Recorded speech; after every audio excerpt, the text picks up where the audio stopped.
Assalamualaikum warahmatullahi wabarakatuh. Pemirsa JETV dimanapun Anda berada, berjumpa dengan saya Ani dalam acara Sarasehan Perbincangan Seputar Jogja. Dalam kesempatan kali ini saya akan membahas sebuah topik, yaitu tentang monitoring dan evaluasi keterbukaan badan publik di DIY tahun 2025. Dan sudah hadir di sini dua orang narasumber, yaitu dari Komisi Informasi Daerah Istimewa Yogyakarta. Yang pertama ada Bapak Aswino Wardana SIP selaku Koordinator Bidang Kelembagaan, dan juga Bapak Ahmad Nasir selaku Koordinator Bidang Advokasi, Sosialisasi, dan Edukasi dari Komisi Informasi Daerah Istimewa Yogyakarta. Mari kita sapa dulu. Halo Pak Aswin dan juga Pak Nasir, gimana kabarnya? Baik ya?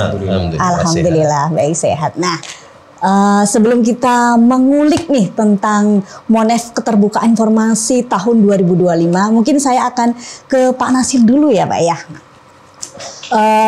Kaitannya dengan Monef ini, sebelum kita membahas lebih detail, sebenarnya apa sih Monef itu sendiri Pak? Dan juga kenapa harus ada Monef Keterbukaan Informasi Publik di Badan Publik di DIY ini? Monggo Pak, mungkin bisa dijelaskan Pak. Sebelum saya menyampaikan mengenai Monef, penting untuk diketahui dulu di mana posisi Komisi Informasi. Ya. Jadi Undang-Undang Keterbukaan Informasi itu kan sudah berlaku sejak disahkan 2008, lalu berlaku 2010. Nah, di dalam undang-undang itu disebutkan bahwa ada satu lembaga yang diberi mandat untuk menjalankan undang-undang yang namanya Komisi Informasi. Nah, jadi ada beberapa kewenangan Komisi Informasi agar undang-undang ini berjalan.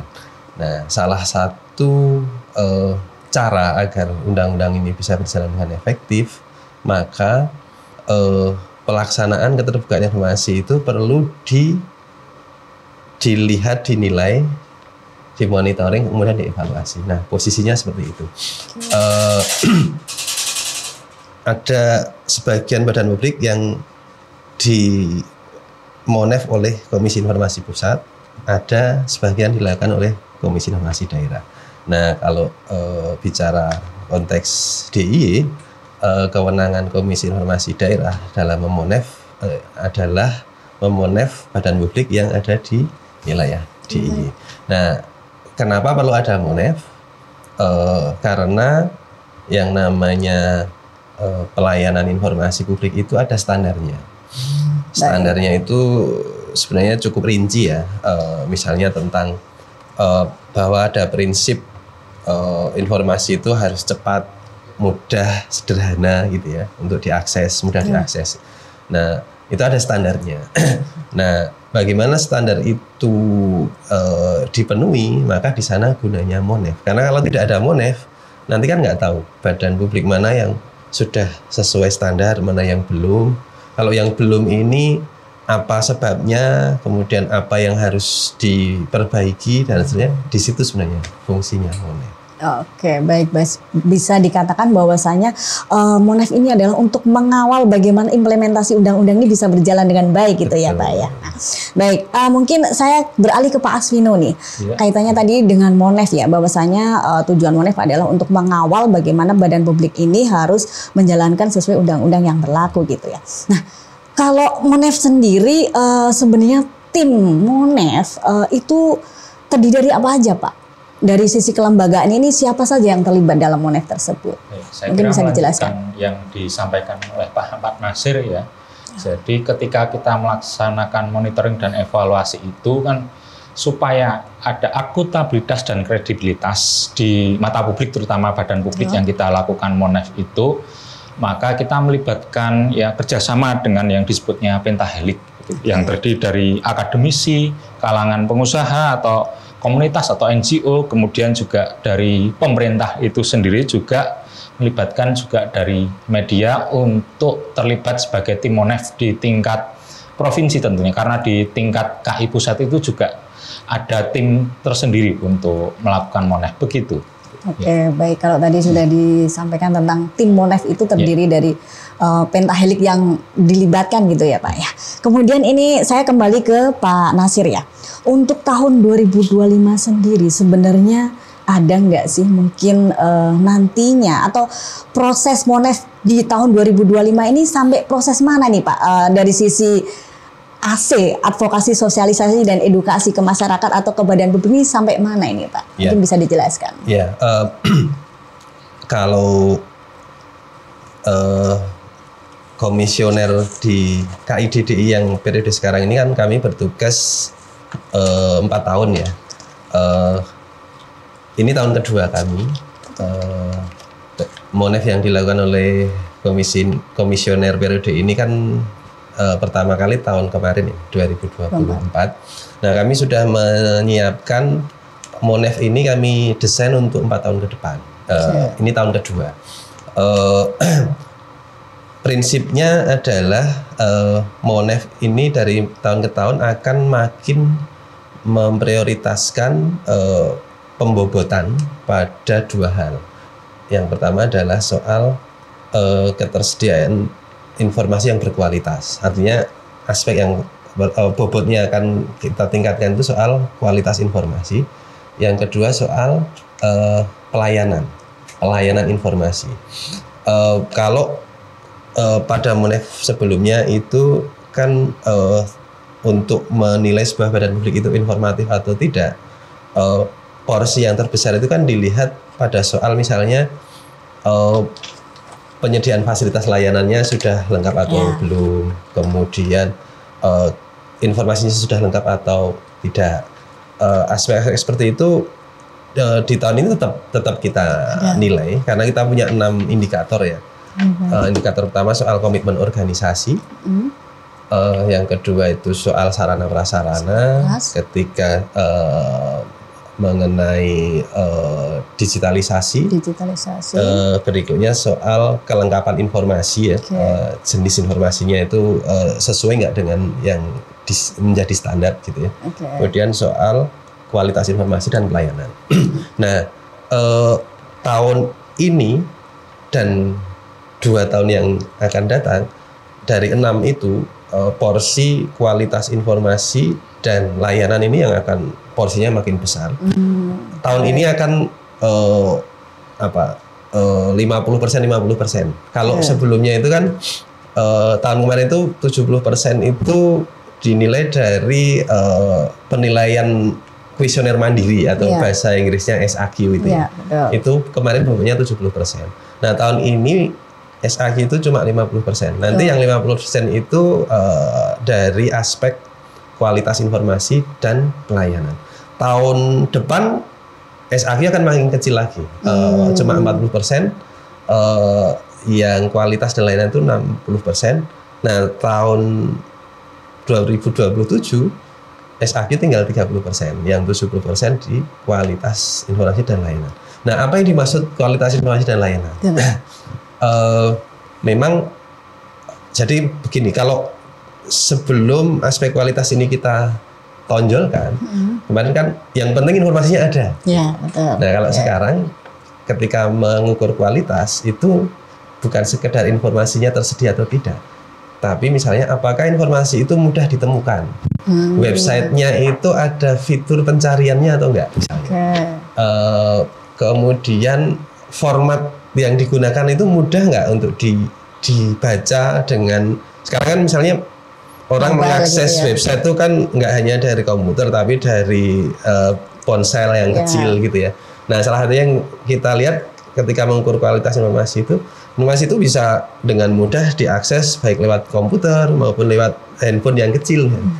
Karena itu menyangkut soal aksesibilitas. Jadi itu contohnya ya. Kemudian soal pelayanan. Pelayanan itu ketika ada masyarakat yang meminta informasi, seberapa cepat permintaan itu direspon. Apakah responnya itu tidak hanya cepat tapi juga sesuai. Misalnya kan ada juga yang mintanya A dikasihnya B gitu. Cepat tapi nggak sesuai gitu kan. Soal keramahan itu juga bagian yang kita nilai, karena yang namanya pelayanan kita nggak bisa mengabaikan faktor keramahan ya. Nah itu jadi 2 soal layanan dan kualitas informasi ini yang sebaiknya ini yang menjadi perhatian utama semua badan publik, karena itu yang akan kita jadikan penilaian dalam porsi yang bobotnya cukup signifikan ya Pak ya. Terus ada nggak yang perbedaan untuk Monef di tahun sebelumnya sampai untuk tahun ini ada hal-hal yang sangat mendasar gitu Pak mungkin? Kalau mendasar mungkin enggak ya, karena kan kami memang sudah merancang 4 tahun tadi itu. Perubahan yang cukup mendasar mungkin di tahun kemarin. Kalau tahun ini sebenarnya secara mendasar nggak ada. Cuma yang membedakan di tadi pembobotannya. Pembobotan ya. Kemarin cuma 30%, sekarang jadi 50%. Nah, di situ perbedaannya. Soal metodenya, saya kira juga nggak akan terlalu banyak berbeda ya. Kemarin itu kan kita metodenya itu ada 3 ya. Yang pertama melakukan verifikasi atas SAQ yang jadi setiap badan publik mengisi kuesioner sesuai dengan kondisi masing-masing badan publik tersebut. Nah, kemudian di tim Monef kami ada tim yang melakukan verifikasi. Nah, itu metode pertama. Metode kedua kemarin ada sebagian tim lain yang untuk mengukur kualitas informasi kita melakukan yang namanya review website dan media sosial. Nah, jadi websitenya badan publik ini dilihat kan, apakah informasinya tadi mudah dicari atau tidak gitu, aksesibel atau tidak.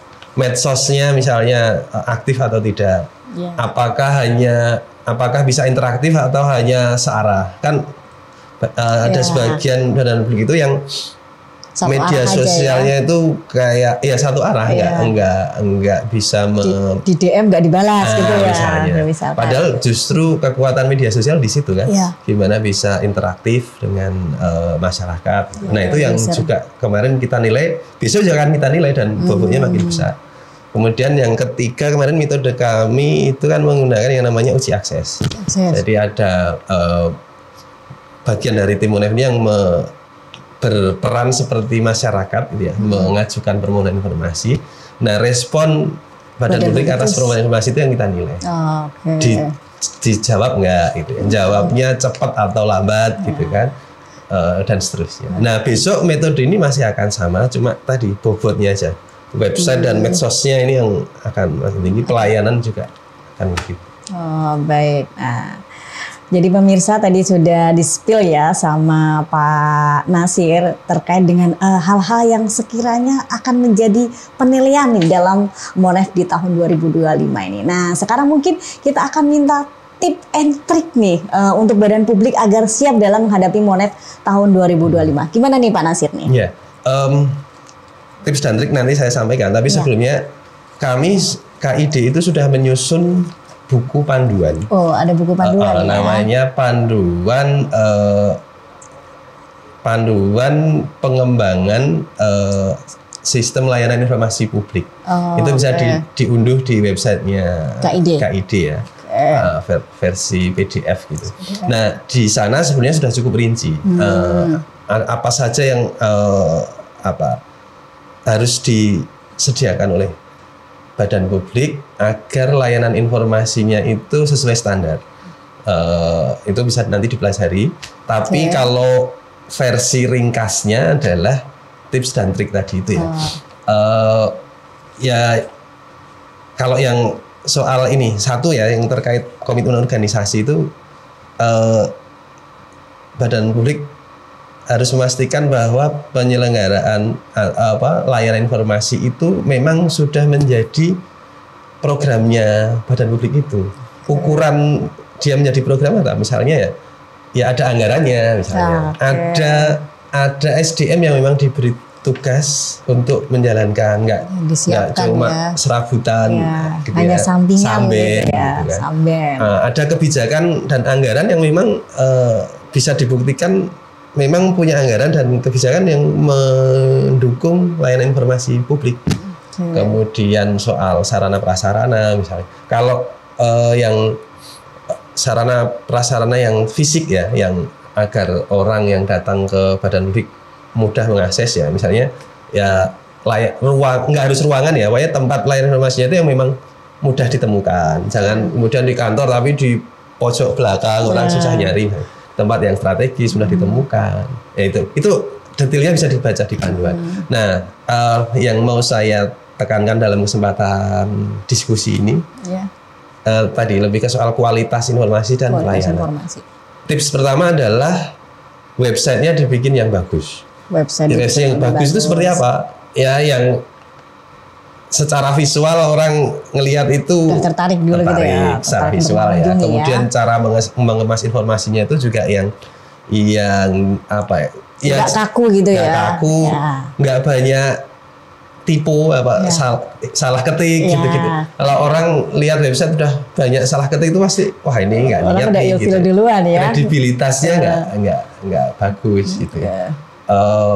Itu websitenya dibenahi, update-nya juga jangan cuma kalau pas Monef saja rajin gitu ya, tapi nah ini juga yang perlu kami sampaikan. Kalau kemarin itu penilaian website itu kan waktunya pendek.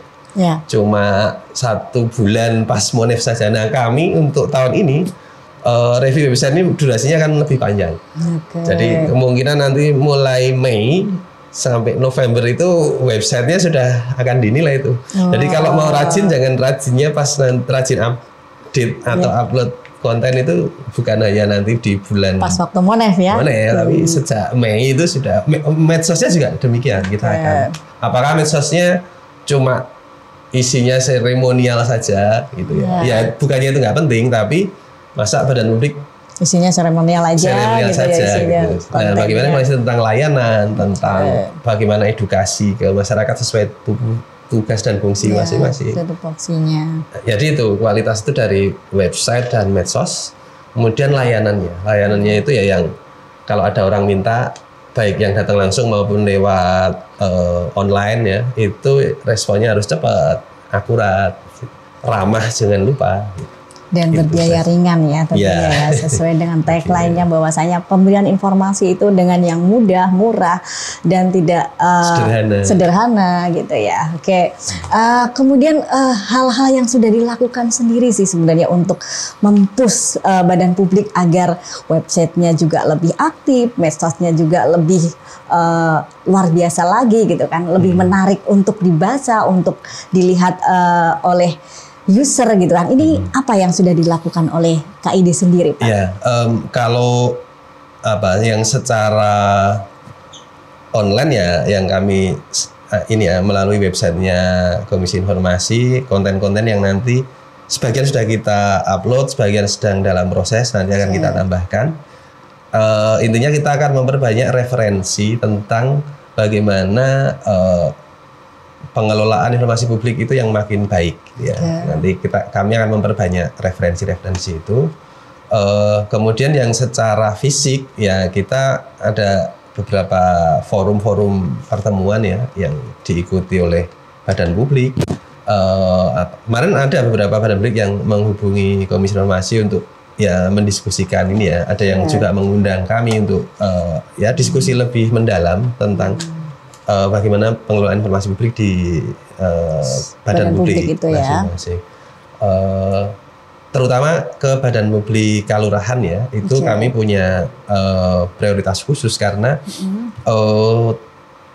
tahun kemarin itu kan untuk pertama kalinya Monef dilakukan kepada badan publik kalurahan. Kemarin itu baru 20% yang dari hampir 400 kalurahan di DIY, tahun kemarin baru 20%. Tahun ini kami menarget 50%. Artinya ya akan ada sekitar 200-an kalurahan yang ikut Monef, dan itu butuh ya lumayan penyiapannya cukup. Dan ini memang butuh ini juga ya peran dari pemerintah kabupaten di 4 kabupaten di DIY ini untuk memprioritaskan itu juga. Jadi ada yang sifatnya online maupun forum-forum ketemu fisik ya. Kalau kami prinsip fleksibel sih ya sebenarnya, mau datang langsung atau karena sekarang lagi musim efisiensi. Kalau harus ketemu fisik mungkin ada bisa aja dibikin acara yang daring gitu ya. Ngundang siapa badan publik yang kira-kira membutuhkan diskusi itu, nanti kami secara daring itu nggak masalah. Kita bisa menyiasati keterbatasan itu, yang penting jangan sampai itu menjadi alasan badan publik nggak informatif. Oke, baik. Mungkin ini yang terakhir kali ya Pak ya. Harapan dari KIDD sendiri ini untuk badan publik agar lebih informatif itu seperti apa untuk Monef tahun 2025 ini Pak? Ya, jadi kalau bicara keterbukaan informasi publik itu ada dua hal ya yang perlu satu soal pengetahuan tentang informasi publik itu sendiri. Itu sudah banyaklah dibahas. Tapi yang nggak kalah penting adalah ini soal mindset atau sikap tentang bagaimana memberikan layanan. Jadi mindset melayani ini yang sangat mendasar. Jadi ada dua pendekatan ya soal informasi publiknya sendiri, kemudian mindset melayani. Kalau dua-duanya ketemu, nah ini pasti akan bagus. Tapi kalau hanya salah satu, misalnya informasinya banyak tapi nggak punya mindset melayani, ya pasti nggak akan jalan gitu ya. Hanya ada tapi nggak berorientasi pada kepuasan. Karena kalau melayani itu kan orientasinya pada kepuasan kepuasan publik masyarakat. Nah, gitu tapi kalau hanya mindset melayani saja tapi ketersediaan informasinya nggak ada, ya sama saja nanti ya ramah tapi nggak ada yang diinformasikan. Jadi informasi publiknya lengkap, yang kemudian kedua punya sikap melayani. Dua itu kalau ketemu itu saya yakin dengan sendirinya nanti penyediaan informasi publik akan baik. Oke. Baik, demikian tadi pemirsa JETV acara kita pada hari ini. Mudahan bermanfaat bagi kita semua. Saya Ani dan kru yang bertugas mengucapkan terima kasih banyak dan saya undur diri. Akhir kata billahi taufik wal hidayah. Wassalamualaikum warahmatullahi wabarakatuh. Waalaikumsalam.